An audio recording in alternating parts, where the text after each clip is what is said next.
तो आज हम बात करने वाले हैं सेंटर ऑफ मास के बारे में। सेंटर ऑफ मास क्या होता है? वेल, कॉमन सेंस अगर हम लगाएं, कोई भी ऑब्जेक्ट है, जैसे मान लीजिए मेरे पास ये स्क्वायर शीट अगर अवेलेबल है, तो इसका सेंटर ऑफ मास हमेशा इसके सेंटर में होगा। वो पॉइंट जिस पर अगर मैं इसको सपोर्ट दूं तो वो उसका सारा मास बैलेंस होकर वहां पे वो स्टेबल होकर रुक सके। जैसे अगर मैं किसी फुटबॉल को लेता हूं, फुटबॉल तो नहीं लग रही है, पर अगर मैं किसी फुटबॉल को लेता हूं तो उसका सेंटर ऑफ मास हमेशा सेंटर में होता है, जहां पर उसका सारा वेट हम बैलेंस करके रख सके। ऐसे पॉइंट्स को हम कहते हैं सेंटर ऑफ मास। मैथमेटिकली इसे कैसे समझते हैं? सपोज मेरे पास ये एक्स वाई एक्सिस है, ये एक्स एक्सिस हो गई आपके पास, ये वाई एक्सिस। इसमें मेरे पास एक पॉइंट है m1 और दूसरा पॉइंट है m2। दो पॉइंट्स मेरे पास अवेलेबल है और ये दोनों जुड़े हुए हैं एक मासलेस स्ट्रिंग से, जो इनके फिक्स रखती है इसको।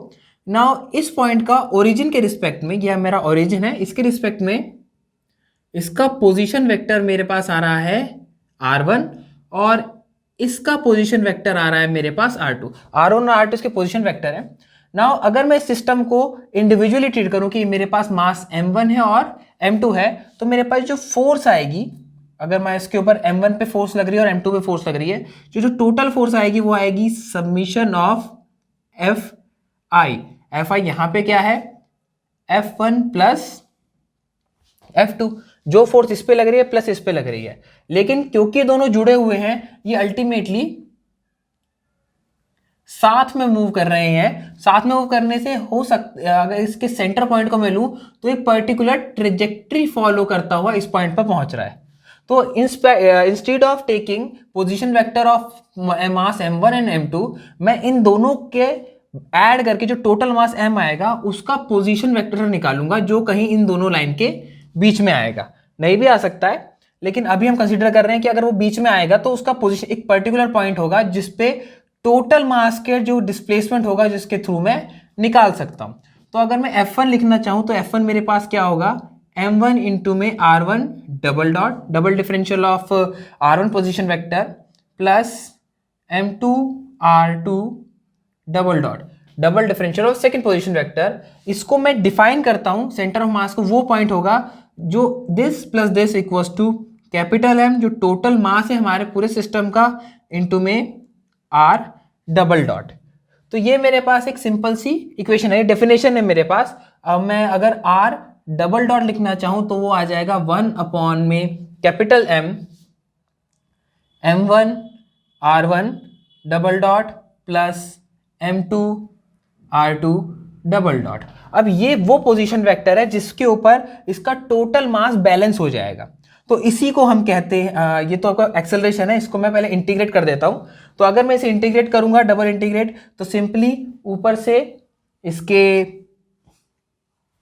हट जाएंगे, तो मेरा r जो आएगा वो आएगा 1 upon m m1 r1 plus m2 r2। Definitely हमने दो बार इसे इंटीग्रेट कर दिया, तो जो एक्सेलरेशंस थी वो इंडिविजुअल एक्सेलरेशंस उनके पोजीशन वेक्टर्स में कन्वर्ट हो गई। तो ये मेरे पास है सेंटर ऑफ मास का फॉर्मूला। ये हमने डिफाइन किया है कि ये r वेक्टर क्या होगा, m1 r1 plus m2 r2 upon में m। सब्जेक्टिव कि हमारे पास यहां पर m1 था और यहां पर m2 था। अब अगर इसी को मैं जनरलाइज करूं, यहां तो सिर्फ दो ऑब्जेक्ट थे, सपोज मैं 3 ऑब्जेक्ट 4 5 6, अगर मेरे पास बहुत सारे ऑब्जेक्ट्स होंगे, उस कंडीशन में यहां पर F2 की जगह F2 के साथ F3 F4 and so on जाता जाएगा। तो इसी कंडीशन में यहां पर जो है मेरा m1 m2 प्लस m3 की m3 r3 plus and so on, जितने भी आप चाहे उतने लगा सकते हैं। और मेरा जो कैपिटल M है वो होगा m1 plus m2 plus m3 and so on. तो इस तरह से हमारे पास अगर बहुत सारे पॉइंट पार्टिकल्स है तो उनका रिजल्टेंट सब जो सेंटर ऑफ मास मेरे पास आएगा वो मैं इस तरीके से निकाल सकता हूं। तो उसमें मुझे इंडिविजुअल पार्टिकल्स की इक्वेशन ऑफ मोशन लिखनी नहीं पड़ेगी, सिंपली मैं R निकालूंगा और मेरे पास अगर टोटल M सारे पार्टिकल्स का पता है तो मैं उसकी equation of motion easily find out कर सकता हूं। नाउ जनरली हमें पॉइंट पार्टिकल्स के साथ डील नहीं करना होता है। जनरली हम अगर देखें तो हमारे पास point particles physically experimentally available बहुत रेयर सेंस में होता है। अगर एटम वगैरह को हम पॉइंट पार्टिकल कह सके तो अलग बात है, लेकिन हमारे पास जनरली ऑब्जेक्ट्स होते हैं। ऑब्जेक्ट कैसे? रैंडम शेप के। अगर मुझे इस ऑब्जेक्ट का सेंटर ऑफ मास निकालना है तो मैं क्या करूंगा? वेल, एक कॉमन सी बात है, अगर मैं इसको यहाँ पर एक्स एक्सिस और वाई एक्सिस दूं, तो अगर इसके अंदर मैं नंबर ऑफ पार्टिकल्स निकालने जाऊं तो डेफिनेटली वो बहुत सारे होंगे। अगर एक पॉइंट ये है, ऐसे इसके अंदर इनफाइनाइट पॉइंट्स हैं और हर पॉइंट के लिए एक पोजीशन वेक्टर आएगा आपका, यहाँ पर भी आएगा, यहाँ पर भी आएगा। तो इनफाइनाइट पोजीशन वेक्टर्स हैं। तो ऐसी कंडीशन में अगर मैं आर निकालने जा रहा हूं, वो होगा मेरा 1/M। जो m है वो इस टोटल ऑब्जेक्ट का मास है, उसके साथ समीशन i फ्रॉम 1 से लेके n तक। सपोज इसके अंदर n नंबर ऑफ पार्टिकल्स हैं, MI/RI। तो ये मेरे पास एक जनरलाइज फॉर्मूला होगा अगर मेरे पार्टिकल्स बहुत ज़्यादा नंबर के होंगे। अब क्योंकि हमने जनरली देखा, सपोज ये ऑब्जेक्ट हमारा सॉलिड है और सॉलिड ऑब्जेक्ट के अंदर एटम्स बहुत सारे होते हैं। कितने होते हैं? इवन हमने केमिस्ट्री अगर आपने पढ़ी हो, 1 मोल सब्सटेंस के अंदर होते हैं 6.023 समथिंग इंटू 10⁻23 एटम्स। ये सिर्फ और सिर्फ 1 मोल के अंदर की क्वांटिटी है। तो अगर मैं ऑक्सीजन का 1 मोल लेता हूं तो वो ऑलमोस्ट 16 ग्राम्स के अराउंड आता है। ऐसे नॉर्मली हम देख सकते हैं कि जो नंबर ऑफ एटम्स होंगे किसी भी छोटे से भी हमारे सॉलिड ऑब्जेक्ट के अंदर, वो बहुत ज़्यादा होते हैं। तो इसलिए मैं सिंपली इसे कह सकता हूं n टेंस टू इन्फिनिटी। अगर n number of particles infinity पे जाएगा, 1/m summation i equals to 1 से लेके n MI/RI is my r। तो मेरा जो सेंटर ऑफ मास आएगा वो इस फॉर्मूले से निकल जाएगा, क्योंकि इस ऑब्जेक्ट के अंदर बहुत सारे एटम्स हैं और हर एटम के साथ हम अलग इक्वेशन ऑफ मोशन नहीं लिख सकते। अब जब भी हमें हमारी समीशन में जो हमारा n है वो इन्फिनिटी पे चला जाता है, तो हमें पता है जनरली समीशन इंटीग्रेशन में कन्वर्ट हो जाता है। And what we get is 1/m integration. अब इंडेक्स किसके ऊपर है? r तो हमें निकालना है, तो हमारे पास आ जाएगा RdM। तो मेरे पास एक सॉलिड ऑब्जेक्ट के अंदर मेरा सेंटर ऑफ मास निकालने का फॉर्मूला ये आ गया। dm जनरली इस क्वांटिटी हम इंटीग्रेट नहीं करते, तो अगर इसकी डेंसिटी को मैं रो मान लूँ तो मैं इसे कन्वर्ट करके लिख सकता हूँ R equals to 1/m integration R rho into में dV वॉल्यूम के अंदर। अगर ये मेरे पास dV वॉल्यूम है, इसके अंदर जो मास आएगा वो होगा dm। तो रो R इंटू में dV is your position centre of mass.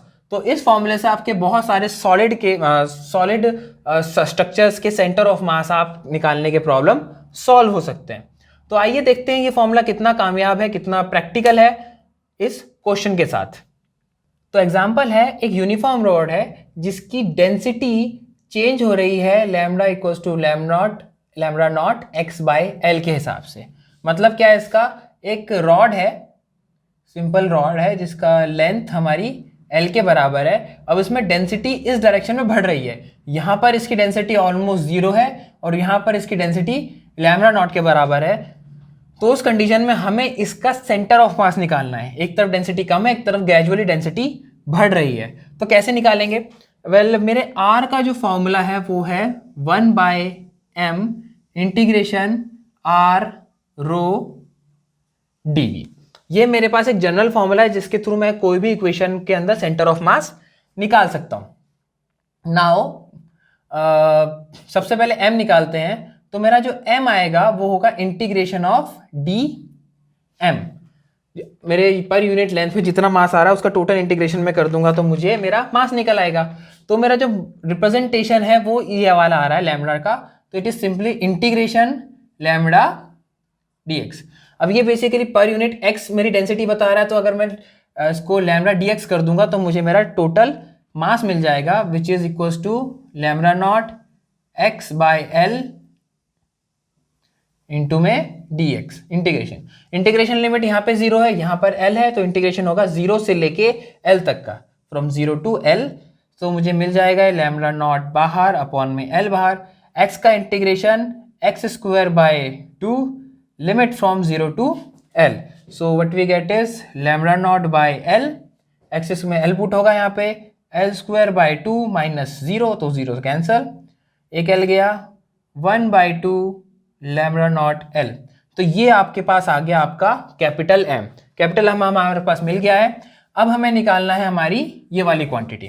तो R, देखिए पूरा जो केस है वो वन डायमेंशनल केस है। तो अगर मैं R को x i कैप, अब y डायरेक्शन और z डायरेक्शन में हम जा नहीं रहे हैं, तो 0 y cap plus 0 k cap लिखूंगा। सिमिलरली जो मेरे पास dv वॉल्यूम आ रहा है, इसमें सिर्फ x डायरेक्शन में चेंजेस हो रहे हैं, y और z डायरेक्शन में नहीं हो रहे। तो मैं dx और dy को कंसीडर कर लूंगा मेरा dA, जो सीधे सीधे यूनिफॉर्म में इंटीग्रेशन करने में मुझे दे देगा मेरा एरिया। अब यहाँ पर एरिया हमें जनरली गिवन नहीं है, तो इसको एरिया को यूनिट मान के मैं 1 चलता हूँ। तो उस कंडीशन मेरे पास आ जाएगा इंटीग्रेशन 1/m, ये 0 है तो x i कैप इंटू में रो मुझे कितना गिवन है यहाँ पे, वन डायमेंशनल है, तो आ जाएगा ये लैम्ब्डा नॉट x/l इंटू में dx। एम आई राइट? या तो इसको बाहर ले लेते हैं, लैम्ब्डा नॉट बाहर, m बाहर, l बाहर, integration of x square dx, again limits from 0 to l। तो अभी हमने इंटीग्रेट किया था, तो आइए आगे कर लेते हैं इसको इंटीग्रेट।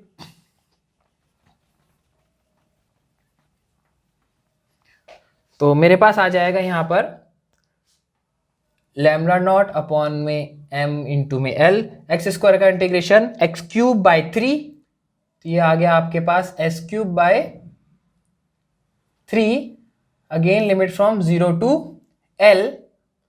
पुट कर देते हैं लैम्ब्डा नॉट इंटू में l³/3 अपॉन में l बाहर है ये, और m को मैं लिख देता हूं, मेरे पास जो आया था ये क्वांटिटी, तो l को लिखेंगे तो 1/2 लैम्ब्डा नॉट बाय l। तो जो कट रहा है उसे काट देते हैं, लैम्ब्डा नॉट से लैम्ब्डा नॉट कट गया, l और l स्क्वायर है तो इससे 2 पावर कट के सिंगल l बचेगा, 2 ऊपर चला गया 2, 3 आएगा यहाँ पर 3 इंटू में l। तो ये आपके पास आ गया आपका R। तो ये कहीं यहाँ पर इसका सेंटर ऑफ मास एग्जिस्ट करेगा, जिस पे हम इसको बेसिकली बैलेंस कर सकते हैं। तो ये था तरीका एक वन डायमेंशनल केस के अंदर किस तरह से हम सेंटर ऑफ मास निकाल सकते हैं, डिपेंडिंग अगर हमें उसका डेंसिटी फंक्शन गिवन हो, किस तरह से उसकी डेंसिटी चेंज हो रही है विद रिस्पेक्ट टू स्पेस। अगर हमें मालूम है, इसकी नॉलेज हमें है, तो हम उसका सेंटर ऑफ मास निकाल सकते हैं, जो भी हमने क्वेश्चन में निकाला।